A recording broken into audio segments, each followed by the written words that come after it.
రుబ్బను మినప్పప్పు కొంచెం పొనక తెలుసు కూడా జీలకర్ర పెరుగు అన్నీ వేసి అనమాట వేసి ఒక 5 minutes ఉంచాను. కొంచెం నానిన తర్వాత బాగుంటుంది కదా, పొంగితే అన్నమాట.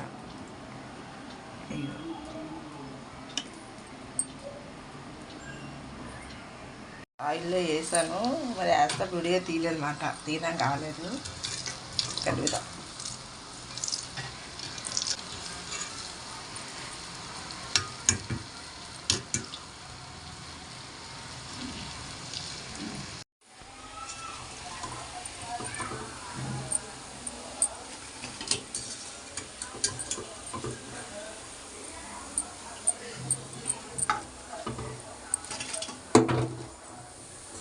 వంటలో ఉండాను కదా, మా వారు చికెన్ తోటి తింటున్నారు.